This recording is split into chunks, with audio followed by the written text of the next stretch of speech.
ভোজ্য তেলের চাহিদা বিবেচনায় নানা পুষ্টিগুণ সমৃদ্ধ সূর্যমুখী বীজের উৎপাদন বাড়াতে কাজ করছে ফরিদপুর কৃষি উন্নয়ন কর্পোরেশন। বিএডিসি খামারে আবাদ হয়েছে সূর্যমুখী ফুলের। দর্শক, এই নিয়ে আরো খবর জানাতে ফরিদপুর থেকে সরাসরি যুক্ত হচ্ছেন সহকর্মী খায়রুজ্জামান সোহাগ।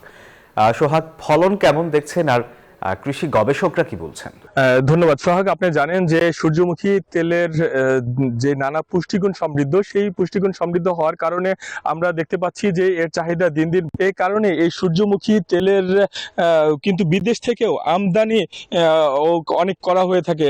তবে এই আমদানি নির্ভরতা কমিয়ে আনতে বাংলাদেশ কৃষি উন্নয়ন কর্পোরেশন বিএডিসি ফরিদপুরের যে খামার রয়েছে, সেই খামারে এই সূর্যমুখী বীজ উৎপাদনের জন্য এবছর 8 একর জমিতে এই ফুলের আবাদ করা হয়েছে, যা গত বছরের থেকেও 2 একর বেশি পরিমাণ জমিতে এবছর আবাদ করেছেন।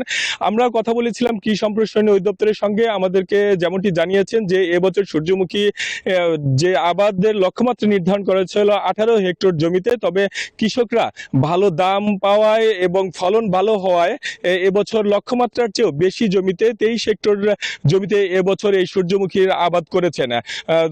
আশা করা যাচ্ছে যে এবছরও এই ফলন ভালো হবে এবং দামও কৃষকরা পাবেন, এমনটাই কিন্তু কৃষি সম্প্রসারণ অধিদপ্তর আশা করছেন। আমরা কথা বলেছিলাম কৃষকদের সঙ্গে, তারা আমাদেরকে যেমনটি জানিয়েছেন যে গেল বছর তারা যে পরিমাণ ফলন পেয়েছে, এবছরও তারা তার থেকে বেশি ফলনের আশা করছেন, কেননা তারা এবছর উচ্চ ফলনশীল